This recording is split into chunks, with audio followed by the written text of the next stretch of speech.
Salut à tous et bienvenue sur Geek TV. Donc vous êtes contents, je l'espère, parce que les vidéos viennent plus vite que ce que j'imaginais moi-même.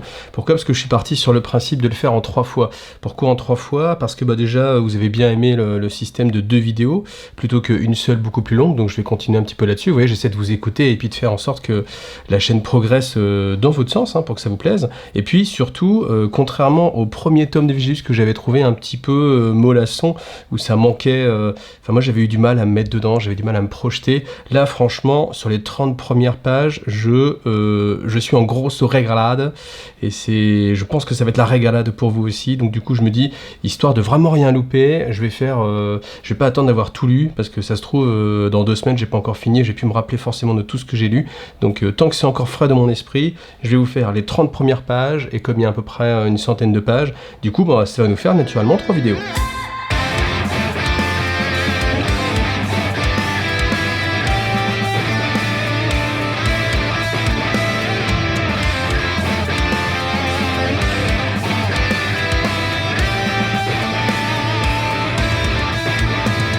Donc là, aucune ambiguïté avec l'illustration de base. On voit bien sûr que c'est le chaos qui arrive. Donc le chaos était déjà un petit peu arrivé, mais je vous fais un petit résumé de ce qui s'est déjà passé dans Vigilus Insoumis, le premier.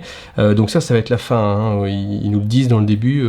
Il y a 2 tomes, Vigilus Insoumis et Vigilus en flamme. Donc on va voir comment ça va se terminer. Moi, je suis assez content parce que je sais pas comment ça va se terminer. Donc voilà, on va découvrir ça ensemble. Donc vous voyez bien sûr, c'est le chaos qui domine. Les quelques Space Marines sont esselés. C'est dommage, le gars il est si près d'Abaddon, il pourrait lui mettre une petite pasteuse dans la tête, mais non. Mais non, et il porte pas de casque en plus, il pourrait y avoir un petit sniper Vanicaire, mais non. Alors, ah oui, tiens, on m'avait dit dans une précédente critique que du coup, sur le premier bouquin, quand on refaisait le planisphère, si on peut appeler ça un planisphère, du coup ça collait pas. Alors là j'ai regardé, mais a priori ça a l'air de coller quand même. Donc peut-être que c'était sur l'autre bouquin, c'est vrai que j'ai pas fait gaffe, mais en tout cas voilà, petite dédicace, il se reconnaîtra. Alors...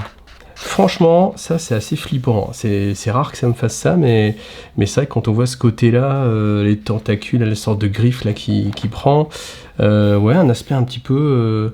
alors ça fait un petit peu tyrannide avec les petits tentacules, très chaotiques. Là, une sorte d'épée dans le V de Vigilus. C'est assez bien, c'est assez flippant, je trouve. Donc ça annonce plutôt du mauvais. Alors je vous laisse regarder un petit peu. Hop, ça en passe. Alors, destruction totale. Voilà, donc on va parler un petit peu de ce qui s'est passé dans le premier tome de Vigilus. Alors, Vigilus, c'est une planète qui est essentielle dans l'Imperium. Ouais, carrément, bim, dans l'Imperium. Pourquoi? Parce qu'elle est dans un des rares points d'accès qui permet une transition assez correcte entre l'Imperium Nihilus et puis l'Imperium Sanctus. Donc, c'est-à-dire entre les 2 parties de la galaxie qui sont séparées par la cicatrice Maledictum. Et en fait, il y a des petits passages. Et un de ces passages, justement, c'est Vigilus. Donc, évidemment, c'est une place forte extrêmement importante pour l'Imperium, parce qu'elle permet de rester en contact entre les différents mondes, ceux qui sont séparés de la lumière de l'Astronomicon, et puis, ceux qui sont à côté de Terra et dans la zone encore de l'Astronomicon. Alors, qu'est-ce qui s'est passé sur ces planètes? Dans un premier temps, évidemment, il y a eu une invasion orque.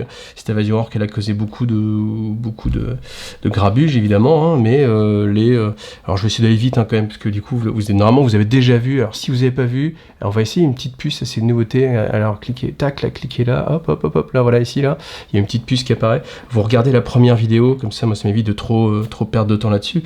Mais en gros, les orques sont arrivés, ça s'est à peu près mal passé. Du coup, il y a une rébellion interne du culte Stealer, parce qu'en fait, ils se disent, tiens, mais on est en train de perdre la planète, donc du coup, on va se révéler, parce qu'on peut plus attendre pour fomenter nos plans. Et puis après, en dernier, il y a eu un petit peu des Eldar aussi qu'on saupoudre, que ce soit Drukhari ou Eldari, les 2. Et puis après, bien sûr, le chaos qui arrivait par les spires pour commencer à mettre un petit peu le dawa là-dedans. Alors, on vous parle de la guerre sur un monde aride. Pourquoi? Parce que ça, c'est un élément qui est assez important sur Vigilus. C'est que l'eau, c'est vraiment une ressource essentielle. Donc, c'est un monde qui est désertique, c'est-à-dire qu'il ne possède pas d'océan, mais il y a quand même des calottes glaciaires et puis de l'eau qui est sous la surface en fait de la planète. Voilà. Et c'est les seules ressources d'eau potable pour toute la population. Donc je ne sais pas si ça peut tenir la route en termes de...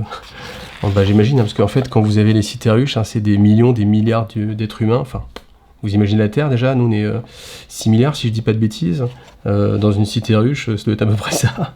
Je sais pas exactement, faudrait que je regarde, hein, si vous avez la... Moi aussi je vous pose des questions, quelle est la population moyenne dans une cité ruche? Ça doit pouvoir se trouver, mais bon voilà, j'ai pas à la regarder. Alors, le chaos arrive, bon bah voilà, le titre, tout est dit, on voit bien que ça va mal se passer. Voilà, belle illustration. Après, je trouve toujours que les gars, ils sont un peu près quand même. Hein. Ouais, le gars, il a quand même réussi à arriver à 3 mètres d'Abaddon.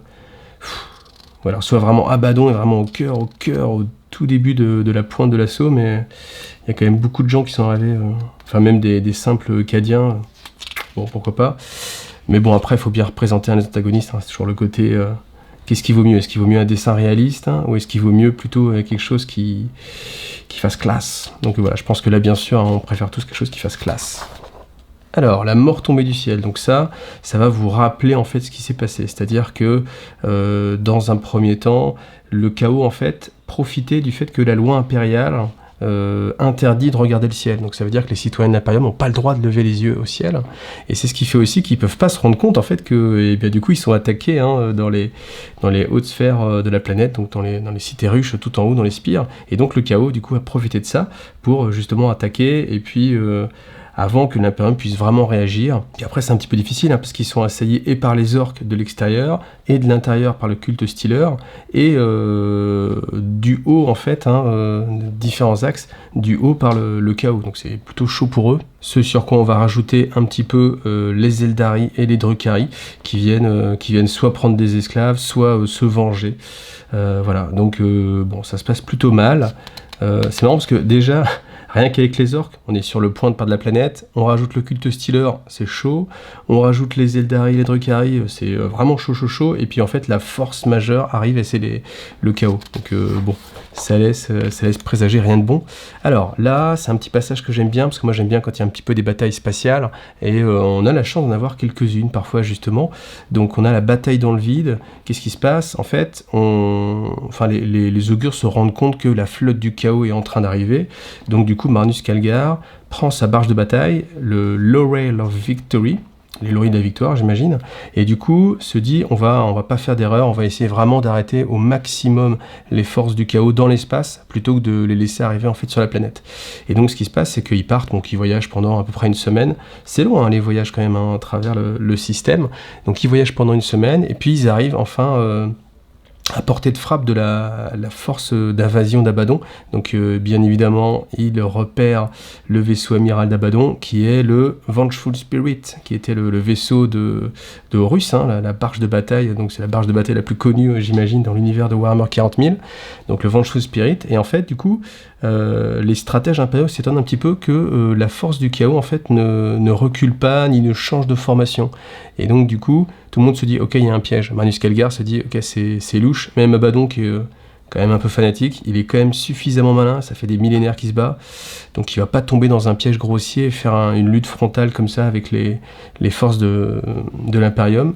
Et ce qui se passe, c'est que justement, le petit piège, voilà, c'est l'assaut du pont de commandement, c'est qu'en fait, il y a des démons qui viennent se matérialiser sur toutes les passerelles des plus gros vaisseaux de commandement. Et alors là, il y a un passage qui est assez intéressant. En gros, ce qui va se passer, c'est ça le plan. C'est que Abaddon envoie des démons sur les passerelles de commandement pour désemparer les vaisseaux, pour que, justement, une fois que le commandement est mort, le vaisseau va pas être à son plein potentiel, et puis du coup, ce sera des cibles faciles. Et là, ça décrit un petit peu un combat, justement, sur le Laurel of Victory. Du coup, il y a un prince démon de Slaanesh, on imagine. Dans la description, ça fait le prince démon de Slaanesh, qui arrive, enfin, démon majeur, et il se bat avec Marnus Calgar et il le défonce, tout simplement, parce que déjà il lui transperce un cœur. Alors un coup, hein, le combat il est extrêmement rapide. Un coup, Marnus Calgar il part, mais pas assez de puissance, pouf, la lame traverse, un cœur en moins, ok. Et après, coup de griffe, il lui arrache la gorge. Donc là tu te dis, waouh, c'est chaud, est-ce que Marnus Calgar va encore mourir une deuxième fois dans Vigilus? Eh bien presque en fait, hein. Alors après, bon, c'est du Space Marine, certes. Il a perdu un cœur, c'est pas grave, il en a un deuxième, donc ça, c'est pas trop grave. Lui arracher la gorge, maintenant, j'ai envie de dire, waouh. Mais bon, Évidemment, il survit. Pourquoi ? Parce que on a le navigateur qui réveille en fait son œil. Les navigateurs, pour ceux qui connaissent pas, c'est ceux qui ont un troisième œil en fait qui est caché, qui est sur leur front. Et en fait, quand ils le libèrent, ça crée une sorte d'antithèse pour le chaos. Et alors, je sais pas trop comment le décrire, mais du coup, ça envoie en fait les démons dans le warp. Donc on peut se dire, pourquoi il l'a pas fait tout de suite, le gars ? Ça aurait été quand même un petit peu plus sympathique.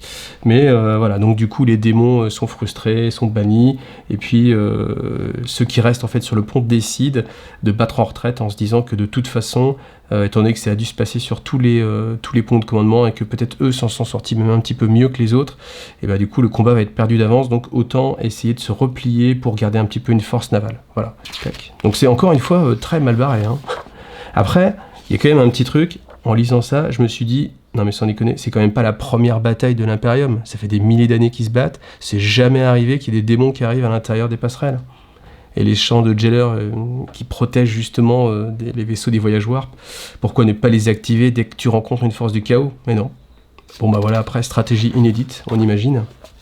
Alors là, ce qui est un petit peu amusant aussi, c'est que on parle aussi de la propagande impériale. Donc, qu'est-ce qui se passe ? Quand les vaisseaux reviennent, et bah du coup, le Minister Room dit ah formidable, la flotte de Manus Calgar, qui de toute façon ne pouvait pas perdre, revient déjà pour libérer Vigilus. Donc, les forces du chaos, voilà, ont été balayées, formidable, c'est génial. Sauf que, eh bien, bah voilà, la population au début, donc elle va se dire ah oui tiens, pourquoi pas. Sauf que bien sûr, quand la flotte d'Abaddon arrive, eh ben, même s'ils n'ont pas droit vraiment de lever les yeux au ciel, on vous dit qu'ils reconnaissent quand même les lumières des vaisseaux et qu'ils se rendent compte que la flotte n'a pas été vaincue et que du coup ça signifie qu'ils sont un petit peu menés en bateau, mais bon, ils n'ont pas trop l'habitude dans l'Imperium, c'est vrai que d'habitude on leur dit la vérité. Et après, cet état de fait a été vraiment mis à partie par les forces du chaos qui du coup, leur but c'était aussi de corrompre la population et puis de dire bah voyez, regardez l'Imperium il vous ment, on vous dit que Marnus Calgar va être victorieux alors qu'en fait du coup il a perdu la bataille, il a détruit aucun vaisseau du chaos, donc voilà, et donc du coup il y a beaucoup de citoyens impériaux qui sont conscients en fait du désastre à venir et du coup préfèrent se tourner en fait vers les dieux sombres. Donc ce qui fait qu'on a même sédition au sein de l'Imperium, hein, donc on a vraiment beaucoup de fractures et ça devient vraiment très compliqué. Alors après on parle un petit peu de World Claimer qui est du coup un petit peu l'annonciateur de la venue d'Abaddon, pardon. Donc qui du coup sapait déjà aussi le moral, hein. Il parasitait en fait tous les émetteurs Vox et puis toutes ces paroles étaient relayées en fait par tous les Raptors, donc on pouvait l'entendre un petit peu partout. Puis bien sûr son but c'était de faire peur, de faire régner la terreur, etc. Hop, on passe. Donc guerre dans les ténèbres. Là, on vous rappelle aussi que le culte Stealer est aussi un personnage important dans cette histoire-là. Donc sur la ruche de Dyrkden, qui est une ruche qui a été abandonnée par l'Imperium. C'est-à-dire que Marnus Calgar s'est dit cette ruche, elle est vraiment trop difficile à défendre. On l'abandonne, tant pis, et puis on se bat ailleurs là où ça peut être sauvé, alors que là du coup ça va être compliqué. Donc ce qui fait que la ruche est complètement à 100%, là on le voit d'ailleurs hein, sur ce dessin-là, elle est à 100% aux mains du culte Stealer. Donc le chaos, lui, quand il arrive, il n'est pas forcément au courant de la situation, et donc se dit tiens, on répartit un petit peu les forces, et c'est les Night Lords qui sont chargés par Abaddon d'aller attaquer justement Dyrkden, cette cité ruche. Et donc ils pensaient forcément trouver une situation à leur avantage avec une population affamée, assoiffée aussi, qui est complètement déprimée. Et en fait, ils arrivent au contraire sur une situation où la population, elle est quasiment 100% culte Stealer. Et là, le moral, il est au top, parce que le culte Stealer, eux, c'est des fanatiques. Donc du coup, ils ne sont pas démoralisés, bien au contraire. Ils ont envie de défendre justement leur possession qu'ils viennent de gagner. Donc du coup, ça devient un petit peu compliqué. Et puis, il y a quand même beaucoup de cultistes, en fait, donc qui viennent par vague, et même si les Night Lords sont des guerriers d'élite, au bout d'un moment, en fait, ils finissent un petit peu par être noyés. Donc voilà. Après, il y a un petit passage qui est assez sympa. On vous parle ici, seule une petite force de Night Lord participait à l'invasion. Le reste de sa confrérie était proche de l'œil de la terreur afin d'attaquer le vaisseau monde Ultway. Donc là, hop, petit bloc de fluff comme ça, qui vous dit tiens, on va bientôt parler des Night Lords et d'Ultway. Voilà. Donc plutôt sympathique. On verra qu'il y a un autre truc qui m'a bien fait plaisir. Je vais essayer de me rappeler quand on sera à cette page-là. Mais vous voyez, comme ça, c'est sympa. C'est ce que je vous disais aussi dans le premier livre. Et là, ça continue. C'est qu'ils vous mettent en fait des petits blocs de texte, juste 3 lignes. Mais c'est le petit clin d'œil. Et puis ça vous dit, vous voyez, l'univers il est quand même vaste, tout est relié. Et puis on a vraiment l'impression de vivre quelque chose. Enfin moi, c'est ce que vraiment j'adore dans la V8. Ce qui était moins présent dans la V7 avant. Un petit peu sur la fin, avec les bouquins de campagne genre Monka et Koyon qu'ils avaient sortis, Gathering Storm évidemment, mais bon ça pour moi c'est déjà de la V8 en fait, parce que ça prépare le fluff de la V8, mais vraiment je trouve ça vraiment super ce travail qu'ils font, donc voilà, félicitations. Alors, reprendre le treuil. De quel treuil on parle? On parle du treuil de l'Omni-Messie, c'est-à-dire un ascenseur orbital, donc qui relie en fait le sol, donc la cité ruche en fait, à une base spatiale en fait, qui s'appelle je sais plus quoi, le truc des anges. Bon, de toute façon vous avez revu juste avant donc la vidéo, donc vous le savez mieux que moi. Et en fait, là on a le culte Mechanicus qui va essayer de reprendre possession du treuil. Et donc on vous dit que à l'insu justement des cultes Stealer, qui eux aussi sont en mode un petit peu on cache des choses, eux ils ont caché aussi quelques voies pour pouvoir s'introduire malgré tout, malgré les consignes de sécurité, dans le centre de commandement pour reprendre en fait le treuil orbital. Et la petite technique qui est assez sympathique, c'est que du coup ils envoient en fait beaucoup de Skitarii, des manipules de Skitarii, donc beaucoup de monde pour créer comme ça le conflit. Et en fait, ce qui se passe, c'est que, à l'insu du culte Stealer, sur les parois, vous avez des Onager Dunecrawler, donc vous savez, c'est le sorte de crabe là, qui grimpent en fait sur les parois de la ruche et qui sont équipés de lasers à neutrons. Donc c'est l'arme qui pulse bien.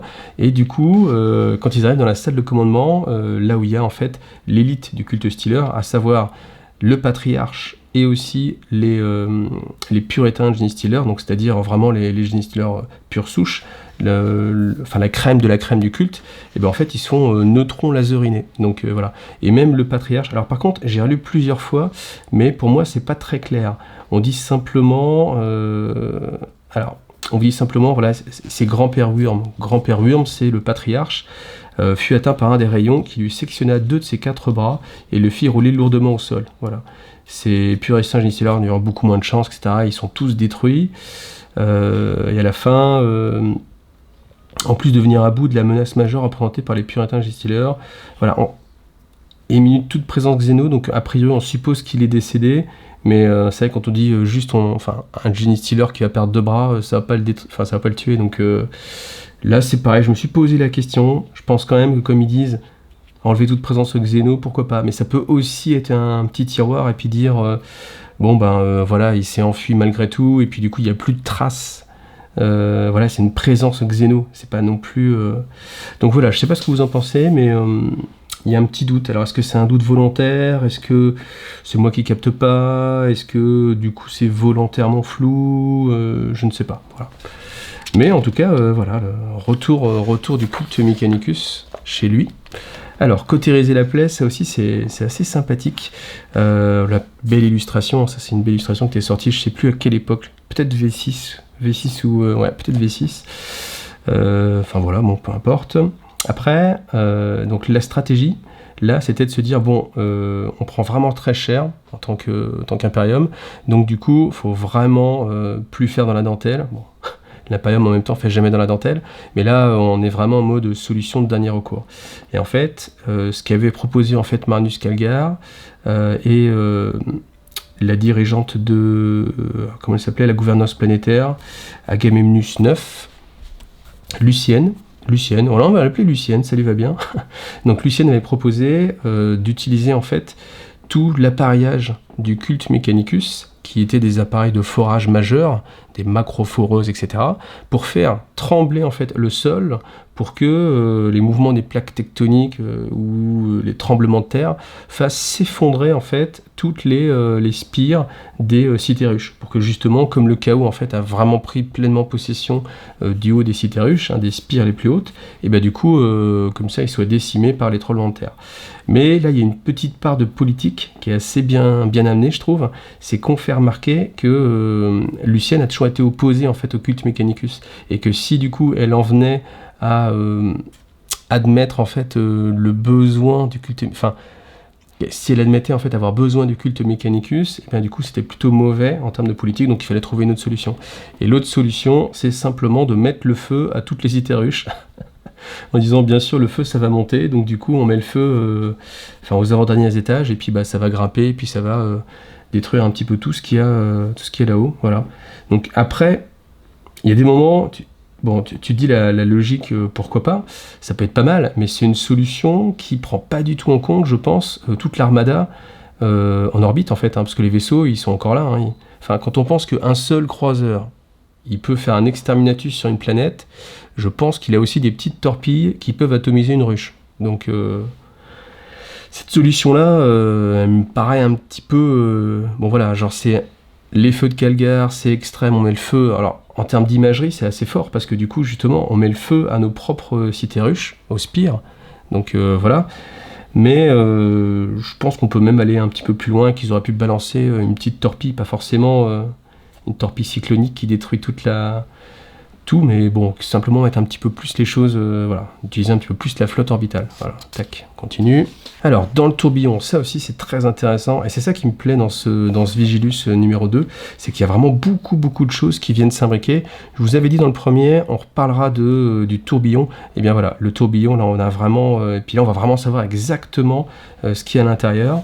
Alors, là, vous regardez, vous dites, tiens, c'est du Dark Angel, mais c'est pas forcément du Primaris, et oui, ça c'est plus ou moins normal avec le Dark Angel, je vous l'ai expliqué déjà dans la première version. Et après, ce qu'on va parler aussi, c'est des Fallen. Donc les Fallen, Cypher, normalement vous devez connaître, c'est-à-dire c'est... ça me fait marrer à chaque fois qu'on parle des Dark Angel, parce qu'il y a toujours ceux qui vont dire « Ouais, les Dark Angel loyalistes » et puis les Dark Angel pas loyalistes. La vérité vraie, c'est qu'une partie des Dark Angel sont passés du côté obscur, sont passés du côté du chaos, et que les Dark Angel qui sont restés loyalistes, eux, ne veulent pas que ça se sache. Et en fait, alors... j'ai trouvé que depuis toujours, en fait, les Fallen, on en parlait comme des petites bandes un petit peu erratiques. Ils étaient 1, ils étaient 4, ils étaient 5. Ça n'a jamais été très... ça n'a pas été une armée en tant que telle, en fait. Je ne l'ai jamais senti comme ça, en tout cas. Tandis que là, on nous en parle vraiment comme d'une force. C'est un mini-chapitre mené par Cypher. Et alors, je vais raconter un petit peu ce qui se passe. En fait, ce qui se passe, c'est que les Dark Angel, eux, ils ont eu des informations comme quoi il y avait vraiment quelque chose dans le tourbillon. Et donc, ils essaient d'envoyer des éclaireurs, en fait, pour essayer de voir un petit peu ce qu'il y a dans le tourbillon. Malheureusement, ils réussissent pas, en fait. Ils n'arrivent pas à pénétrer le tourbillon, en fait, voilà. Donc, ils rebroussent un petit peu chemin. Pour les Dark Angel Hyper Tétus, c'est quand même un petit peu... voilà, ils auraient pu mourir pour essayer, quand même. Normalement, c'est comme ça, mais bon, voilà. Là, on va dire qu'ils rebroussent chemin. Et en fait, ce qui se passe, c'est qu'à l'intérieur, on a tout simplement une citadelle qui est faite dans un matériau noir. Donc, on peut imaginer que c'est... Alors là aussi, maintenant, en V8, on parle vraiment beaucoup de... j'ai oublié comment ça s'appelle, de la noctilite en fait. La noctilite, c'est ce en quoi étaient faits encore une fois les piliers de Cadia, les Blackstone Fortress, et puis là, bon, dès qu'on parle d'un matériau noir comme ça, dont on connaît pas les origines, je pense qu'on parle un petit peu de la noctilite, donc on nous en met une bonne couche, et donc ce qui se passe, c'est que, alors je regarde si c'est bien ça, mais oui, attention, tenez-vous prêts, parce que moi je suis resté 1 minute sur l'image, tellement je disais, qu'est-ce que c'est que ça? Hop, voilà. La griffe du vide. Alors je vous laisse apprécier le truc. Alors quand on voit ça, on se dit waouh, qu'est-ce que c'est? Enfin franchement, moi quand j'ai découvert cette page-là, j'ai regardé et j'ai fait mais qu'est-ce que c'est? Et voilà, c'est expliqué. Donc là, c'est bien, il n'y a pas de mystère. On va pas rester sur sa fin, mais c'est tout simplement une citadelle des temps anciens qui est occupée par les Fallen. Et qui possède cette arme-là, c'est la griffe du vide, c'est simplement, on va dire, un canon à trou noir. Si vous avez lu Universal War, c'est une BD, et bien c'est exactement ça en fait. C'est-à-dire que ça va créer un petit filet de trou noir en fait, tout simplement. Donc ce qui va couper tout, et c'est, on va dire, a priori, ce qui est le plus puissant dans l'arsenal existant. parce que ça traverse tout, ça attire tout, et puis ça crée bien évidemment un puits gravitationnel qui va créer des chamboulements, ainsi de suite. Et en fait, le plan des Fallen, c'était de justement laisser passer quelques indices pour que les Dark Angels, en fait, simplement, il y a des Fallen en fait, qui se laissent capturer par les Dark Angels et qui, au bout d'un moment, sous la torture, les interrogations du chaplain investigateur, justement, avouent qu'il y a qu'il y a des choses en fait. Et donc du coup, ça c'était un plan en fait des Fallen, c'est-à-dire qu'ils se sacrifient pour que les Dark Angels aient l'information que sur Vigilius, il y a justement un groupe de Fallen. Et le plan derrière ça, c'était tout simplement que les Dark Angels arrivent avec le roc. Vous savez, en fait, leur planète originelle, Caliban, a été détruite. Et en fait, leur forteresse monastère, comme elle avait des champs de force, elle a protégé une partie de la croûte terrestre. Et puis, simplement, ils ont transformé ça, ils ont rajouté des moteurs. Et donc, du coup, maintenant, ils se baladent avec ce qui reste, en fait, de leur planète. Et ça s'appelle le roc. Donc, c'est leur forteresse monastère. Et en fait, le plan des Fallen, qui était plutôt bien pensé, c'est justement d'amener les Dark Angels à venir sur Vigilius, à bombarder, en fait, cette zone-là, et puis hop, là, tac, on envoie un coup de la griffe du vide, on coupe le roc en deux, et puis on n'en parle plus, fin des Dark Angels. Voilà. Ce qui était un plan plutôt audacieux et plutôt sympathique. Mais c'est pas comme ça que ça va se passer, parce que Abaddon arrive, et Abaddon, en fait, donc là c'est pareil, il y a un petit passage qui relate quelque chose qui a dû se passer dans un roman, je pense. Hop, la magie du montage, donc c'est ici, c'est sur Pandorax en fait. Abaddon a aidé les Fallen à s'échapper des Dark Angels, et donc du coup, le maître de la forteresse a une dette envers Abaddon, et Abaddon compte bien lui faire payer sa dette, justement avec la griffe du vide.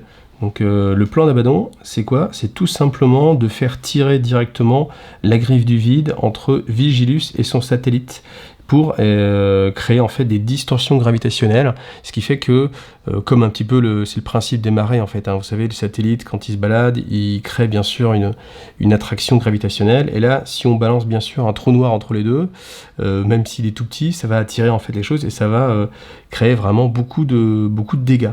Et donc c'est le plan d'Abaddon, et au final, le maître de la forteresse se laisse convaincre par Abaddon, parce que bien évidemment il se dit que s'il peut en plus porter un coup très dur à l'Imperium dans sa globalité, et au final c'est aussi intéressant que de s'attaquer directement à Dark Angel. Donc ils mettent l'arme en action, et puis voilà, une mini singularité s'ouvre entre l'espace réel au-dessus de la planète, tout simplement. Donc là on commence à passer sur, moi j'aime bien ce côté vraiment épique avec des armes qui sortent un petit peu de l'ordinaire. Donc c'est quand même plutôt encourageant pour la suite. Alors, marée artificielle, pourquoi? Parce que bien évidemment, si vous avez une anomalie gravitationnelle, et bien du coup, vous allez changer un petit peu tout ce qui se passe à la surface de la planète. Et c'est d'autant plus vrai, voilà, le drainage sur Vigilius, où l'eau, alors ainsi que plein d'autres éléments, hein, bien évidemment, donc va être attiré en fait. C'est-à-dire qu'au fur et à mesure, les réserves d'eau qui sont déjà assez durement touchées par la guerre, vont être absorbées par le puits gravitationnel. Donc, ce qui veut dire que ça va créer encore plus de panique qu'avant. Bien sûr, il y a plein de petites choses. Là, on parle aussi, alors c'est ce que c'est maintenant, voilà, tout ce qui était même sur les cités orques. Vous savez, les vaisseaux orques sont écrasés, les orques ont fait des cités autour, et donc même dans les cités orques, tout ce qui est petits boulons, petites vis, dès que c'est pas rifté, etc., ça crée des ruisseaux, puis des rivières, puis des fleuves de matériaux comme ça qui sont attirés vers le puits gravitationnel. Donc c'est assez amusant. Cette image-là, elle est assez intéressante, et ah oui, je pensais à ça, on peut vraiment en faire des tables à thème, et alors j'ai pas lu toute la partie campagne, mais je pense que ça peut être super top d'imaginer, vous voyez, vous avez votre table de jeu, et puis vous avez une sorte de ruisseau fleuve avec tout plein de bits, ou des pièces que vous auriez pu trouver, de l'eau aussi qui vient d'un côté, une règle spéciale peut-être. Je pense qu'il y a vraiment, en termes de thématique, c'est vraiment super, si vous voulez vous inspirer, si vous aimez l'historique, et si vous avez envie de faire des parties à thème, je pense que les Vigilius c'est vraiment top. Donc ce qui se passe aussi, c'est que comme toujours, on va avoir le phénomène où les élites, c'est-à-dire les dirigeants des cités riches, voient que l'eau commence à manquer, l'eau en plus est en train de s'échapper dans l'espace, donc ils vont essayer de récupérer le plus possible d'eau. Donc ça va créer bien évidemment des émeutes. Après, ce qui se passe aussi, c'est que dans un premier temps, ceux qui étaient pauvres, qui n'avaient pas accès à l'eau, voient que d'un coup il y a des rivières en fait qui se forment, donc ils font waouh, c'est formidable, c'est génial. Puis après ils prennent conscience que l'eau de la planète est en train d'être drainée justement, et donc du coup là ça se transforme aussi en émeute, etc. Donc vous voyez, tout se lie vraiment contre l'Imperium. Je sais pas comment ça va se terminer, mais enfin, ça va être très très compliqué. Ensuite, ce qui se passe aussi, c'est que vous avez l'ascenseur orbital. Et cet ascenseur orbital, le Troi, il est aussi sensible à la gravité, et tout simplement la forteresse, voilà, la fauconnerie du Sacrus Tora en fait, va être attirée, et donc du coup le Troi va casser. Donc du coup l'ascenseur orbital est détruit. Donc ça aussi, ouais, tous ces genres de choses qui sont mis en place, parce que depuis tout à l'heure, voilà, on en parle, on se dit ouais c'est important, le Mechanicus il se bat pour, il le récupère au prix de beaucoup d'efforts, etc. Puis après hop, on allume le canon à singularité, puis voilà, le Troi est détruit, donc il y a un petit côté épique, enfin pourquoi petit, je sais pas, il y a un côté épique tout simplement, qui est vraiment sympathique. Donc là justement ils en mettent une petite couche, mais voilà, on est là-dedans, hein, je vous la lis. Donc cette guerre ne sera jamais gagnée, à quoi bon être protégé par une vingtaine de chapitres Space Marine si ce monde naguère glorieux n'est plus qu'une carcasse desséchée. Nous serons tous morts lorsqu'ils auront enfin tué les monstres des spires. Comment nourrir nos enfants si même l'eau nous est prise par la magie noire? Tout est perdu, il ne nous reste qu'à tenter de survivre au dernier jour de cet apocalypse. Mort à ceux qui voudraient nous en empêcher. Voilà, je pense que c'est vraiment l'état d'esprit. Il faut imaginer si vous vivez sur Vigilus, c'est très très compliqué. Les secrets des lances, ça va nous parler de la sombre roche noctilite, c'est la même chose, c'est cette matière. Là c'est bien parce que on donne une information que je n'avais pas encore jusqu'à présent, c'est que c'est une matière qui est polarisée. Alors, c'est-à-dire que suivant comment elle va être orientée, suivant l'endroit où elle va être mise, elle va soit repousser le chaos, ou soit au contraire attirer les énergies du chaos. Et c'est ce qu'on avait en fait sur Cadia. Et Vigilus, si c'est un endroit justement où il y a un passage à travers la cicatrice Maledictum, c'est justement parce que dans son sous-sol, il y a beaucoup de flèches en fait, de lances de noctilite qui sont orientées pour repousser le chaos. Voilà. Donc ce qu'on avait un petit peu aussi sur Cadia, hein. Vous voyez cette image que vous vous rappelez tous, où vous avez Cadia qui sépare un petit peu l'œil de la terreur comme ça. Donc là c'est la même chose. Et bien sûr Abaddon, lui aussi va venir pour ça, hein, parce qu'il sait que c'est quelque chose maintenant qui... Enfin vous voyez, la sombre roche est vraiment au cœur des enjeux en fait militaires de la V8 en fait. Donc voilà. Alors le point de fer se referme. Donc on va reparler aussi un petit peu des orques. Donc ce qui se passe, c'est que les orques, bien sûr, ils restent pas les bras croisés, au contraire. Donc la Speedwag continue à se trimballer, et puis comme elle voit qu'il y a beaucoup de grabuge, les orques en fait ont envie de se mesurer justement aux guerriers du chaos, parce qu'en fait eux, peu importe l'Imperium, peu importe le chaos, eux ce qu'ils veulent juste c'est une bonne baston, et ils se disent que avec les guerriers du chaos ça va être super top. Donc du coup on y va, on a Krul Daka qui est le chef de la Speedwag qui voilà, je pense que c'est la suite. La suite, ça va vraiment être sympathique. Là, on fait référence au Gambit de Cryptman. Le Gambit de Cryptman, c'était simplement un inquisiteur qui était spécialisé sur la lutte contre les tyrannides.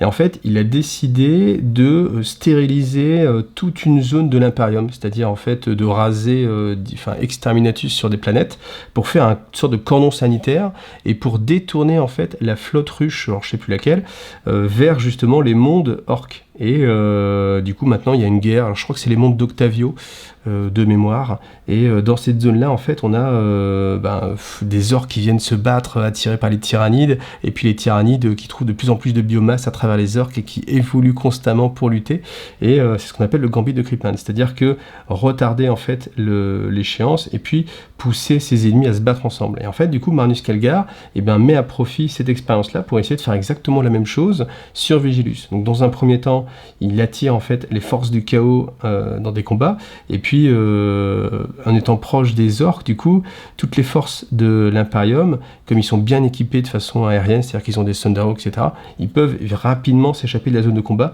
ce que ne peuvent pas faire en fait les forces du chaos, qui, pour une raison inconnue, étant donné que toute la flotte d'Abaddon est arrivée, ont une moins bonne couverture aérienne, et donc du coup sont obligés de se battre jusqu'au bout avec les orques. Et bien sûr, en fait, il y aura beaucoup de pertes, aussi bien d'un côté que de l'autre. Hein. Donc voilà, sachant que Krul Daka, c'est quand même il gère bien, hein. Il y a un passage où il découpe un Ferrocentaurus, ou Cerberus, je sais plus, c'est plus son nom en anglais, mais voilà, Maul of Fine, je crois. Donc le culte Mechanicus, en fait, qui est inféodé à Stygie, en fait, eux, justement, ils voulaient absolument Vigilus parce qu'ils avaient découvert, bien sûr, la noctilite qui était à l'intérieur. Et donc, du coup, c'est pour ça qu'ils forent, en fait, la planète pour essayer de récupérer un maximum de noctilite, sachant qu'eux-mêmes ne sont pas forcément conscients de toutes les implications, de tout ce que ça implique, en fait, et pas forcément conscients que ça va attirer autant les forces du chaos. Ce qui se passe malgré tout, c'est comme ils sont conscients par contre que là c'est une ressource très précieuse, ils l'ont protégé dans ce qu'ils appellent le silo 15, donc de Puisard Tonnerre, voilà, qui est renforcé avec un bouclier vraiment très particulier, qui est une relique en fait, une archéotechnologie, qui est encore plus puissant que les champs de force bastion. Ça s'appelle un macro-champ réfracteur, et donc du coup là ça permet vraiment de bloquer toutes les attaques, que ce soit nucléaire, warp, tout ce qui est énergie en fait, thermique, cinétique, tout est transformé simplement en décharge lumineuse. Donc le but, c'est dans un premier temps pour Abaddon, s'il veut avoir accès en fait à ce silo, rempli de noctilite, parce qu'en fait, c'est ça l'intérêt, c'est qu'Abaddon, il vient simplement en fait moissonner tout le travail de l'Adeptus Mechanicus, donc il y a un petit côté vraiment, encore une fois, bien pensé. Donc il envoie pas mal de machines infernales, donc tout ce qui est, vous voyez, alors on a même je sais plus comment il s'appelle, vous savez, le truc de corne là, avec la grosse hache là, le tank, je sais plus comment il s'appelle, mais on va tricher un peu. Les Lord of Skull, voilà, Lord of Skull, donc il envoie toutes ces machines infernales, et justement, ça va lutter contre aussi les orques, parce que les orques, eux, ils voient en fait toutes ces machines-là, ils amènent leurs propres machines, donc ils ont des méga trucks qui ramènent et des boîtes qui tuent, des dreads de la mort, des gorkanautes, etc. Donc on a grosse baston méca, et ça peut être très très fun, si vous avez envie de faire une bataille à thème, vous faites une bataille à thème machine démon contre machine orc.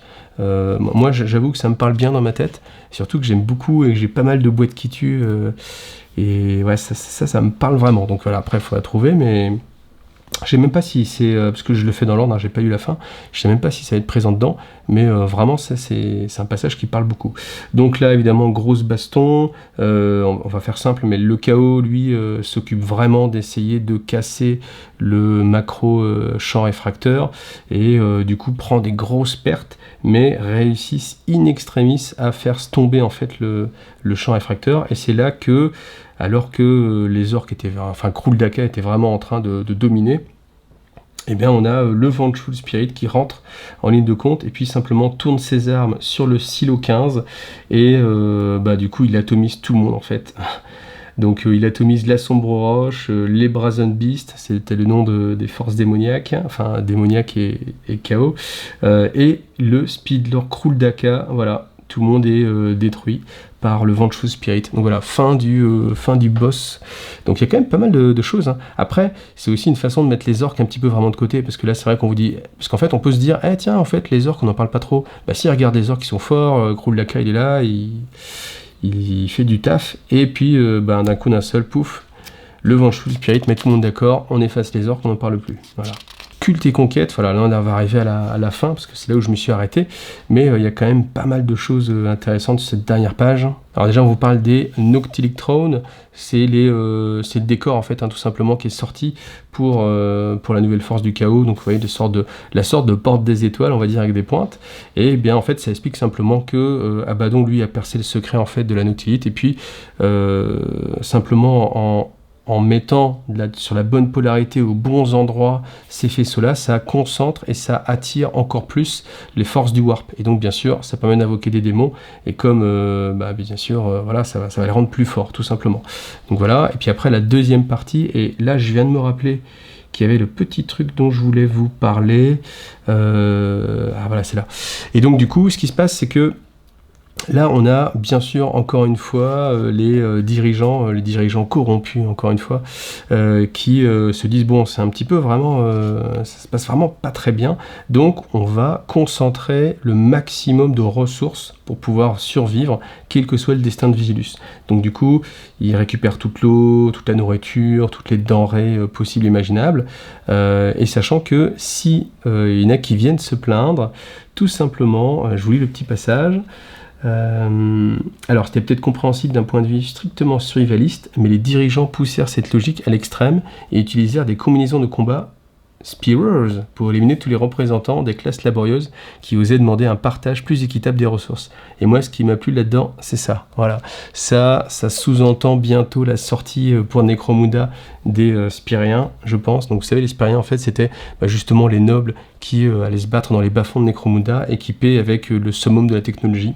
Et qu'ils en parlent justement dans ce Vigilus, moi je trouve ça vraiment sympa parce que, vous voyez, on reprend encore une fois tous les éléments et puis on vous dit, tu vois ce petit passage-là, on va ressortir une armée, etc.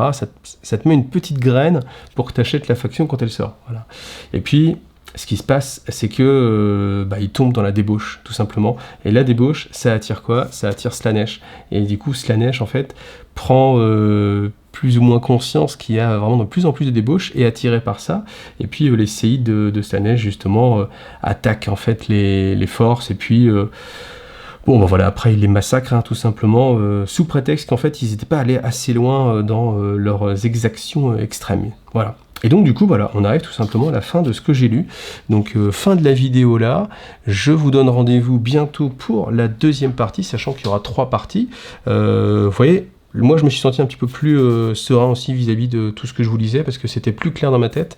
Donc, je pense que c'est un format que je vais garder. Ça m'évite aussi de devoir me rappeler, de relire en fait à moitié le codex ou le livre d'armée pour justement voir les informations. Là, on va tout avoir d'un coup, et j'espère que c'est quelque chose qui vous plaît. Voilà, tout simplement. Merci à vous. Si vous aimez, pensez à vous abonner, pensez à liker, le pouce bleu. Si vous voulez me soutenir, ah oui, vous avez plusieurs façons de me soutenir. Donc, soit vous avez Tipeee, ça c'est classique, je vous en parle souvent. Mais après, ce que j'ai fait aussi maintenant, c'est j'ai un partenariat avec Amazon. Voilà. Donc, c'est des liens d'affiliation. Donc, si vous descendez en bas de la vidéo, vous avez des liens d'affiliation. Vous cliquez sur n'importe lequel. Vous faites un achat sur Amazon, peu importe, même si ça n'a aucun rapport avec mes liens. Mais à partir du moment où vous avez cliqué sur mon lien, et bien Amazon me reverse des sous. Et ça, c'est super cool parce que ça vous coûte rien. Bon, il y a beaucoup de gens quand même qui achètent sur Amazon, et puis c'est Amazon qui paye, et je pense qu'ils sont assez blindés pour aider un petit youtubeur. Voilà, et bien sur ce, merci de votre soutien, moi ça me fait vraiment très plaisir, surtout vos commentaires, il y a toujours plein de commentaires, et c'est ce qui me permet d'avancer toujours, et voilà. Donc vous l'avez vu, je suis très content de cette vidéo, très content de ce livre, beaucoup plus que le premier, donc j'ai vraiment envie de continuer la suite, donc vous aurez très prochainement, je l'espère, les vidéos. Voilà, merci à vous, à bientôt.